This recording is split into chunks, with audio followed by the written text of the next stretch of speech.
Hi, my name is Rita Tinega, and I am a professional photographer based out of Lowell and also the founder of VisualMag.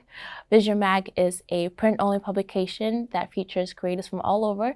It gives them a platform to share their stories and inspire their communities. So I came here when I was 7 years old with my mom. My dad already had come to America previously, and he was looking to see if this is a place where we're going to live.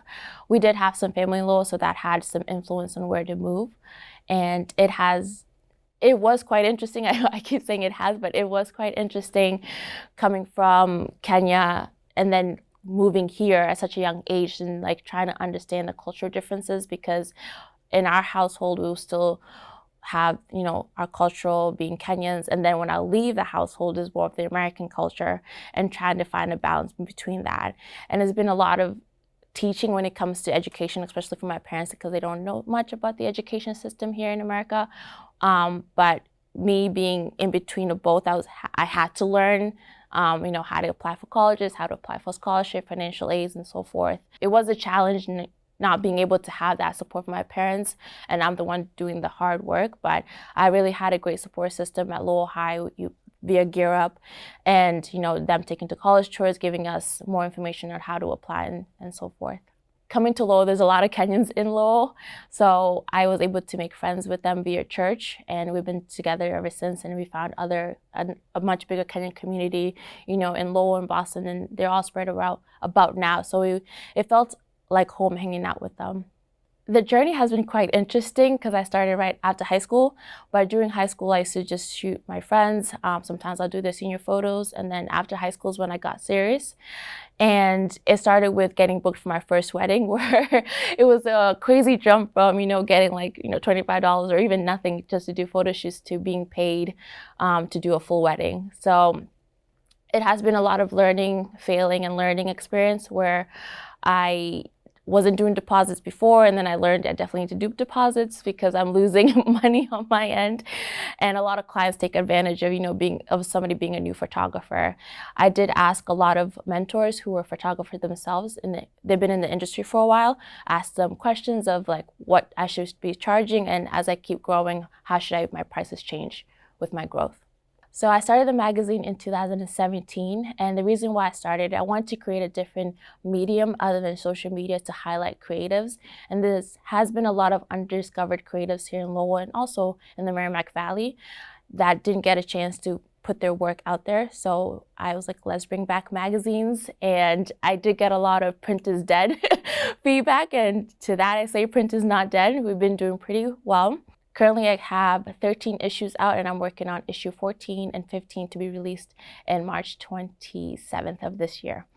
When it comes to curating the magazine, I just do a call of submission through social media.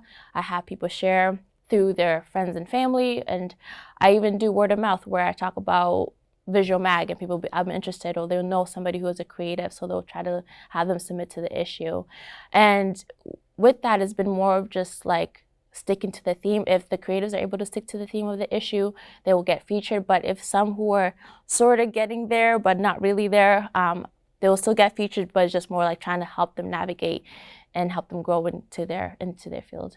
When it comes to preparation for my shoot, I do take a time to create a mood board, and then therefore I'm working with the client to see if that's what they're looking for, and if it is, we try to execute it by purchasing any props, figuring out the locations, and at times I do go to the location so I can find the best spot to take the photo. I try to make sure that if it's their style but also includes my style in it as a photographer. When it comes to models, what I tend to look for is their personality.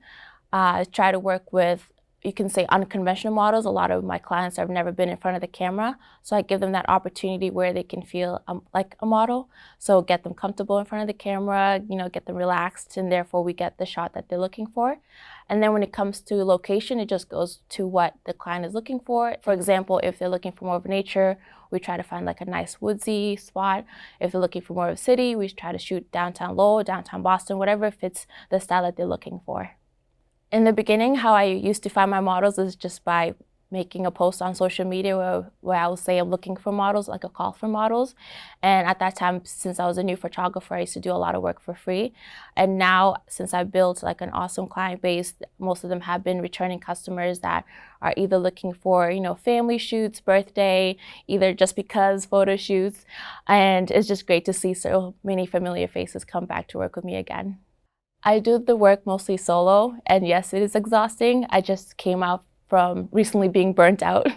So didn't really, by the end of the year, usually we have an issue get released, and right now we usually have an issue get released. But since of working so many years by myself and, doing all the work, I got tired and to the point where I exhausted myself. So I needed a moment to take a break, refresh, and then come back to it.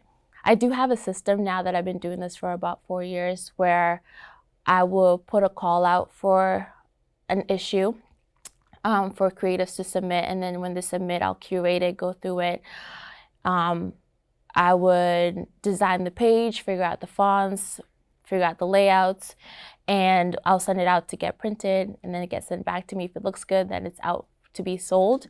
So as for now, I've been doing the workload by myself, but I am looking to get a team in the near future. So it is a long process. That's why I only do quarterly. I never do a monthly issue. So it can give me that time to make sure that each issue is perfect and I'm not missing anything. Sometimes I do write for the magazines, but majority of the time I have creatives who are writers to submit to the magazine. I want to say what influences me my answer is very broad when it comes to that. In the simple answer, I want to say everything. I could be watching a movie and I get influenced. I could be listening to a song and I will get influenced. I can be hearing people's stories and where they come from and what they've been through, and that will influence me and my artwork to create something for them.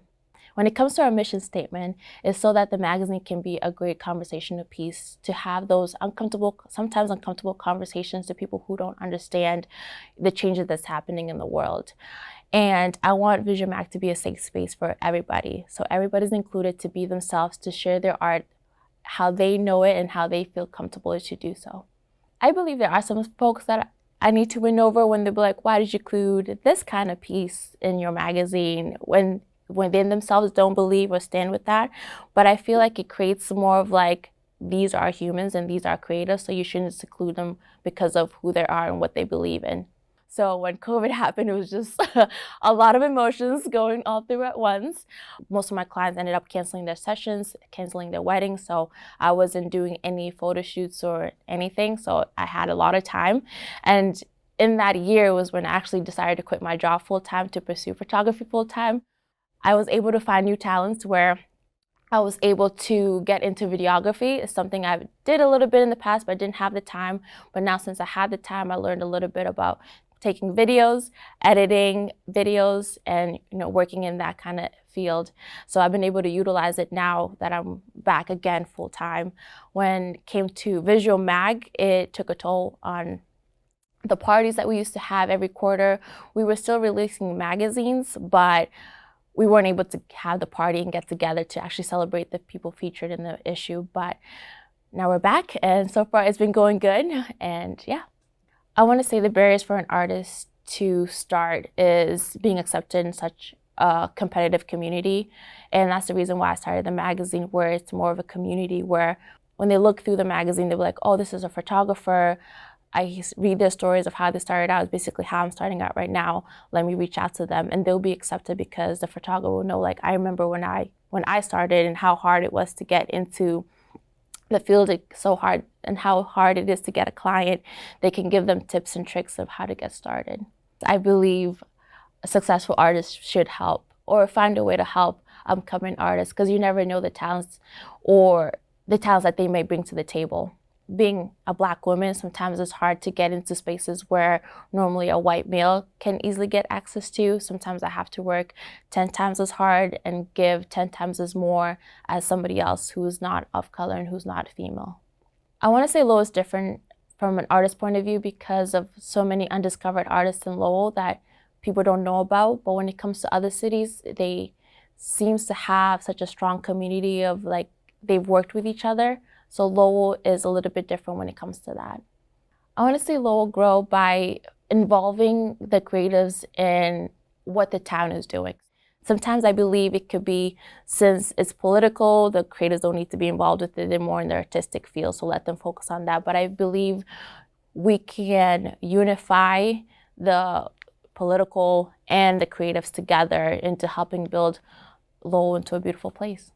If you want to be successful in your field, definitely have the passion and the motivation to put your all in it. There are going to be days where it's going to be challenging and you want to give up, but don't let that stop you from achieving your goal. It's not a straight line. It's always ups and downs, and everybody goes through it. Even the successful ones, they have their moments where they go down, but immediately they go down, they come back up.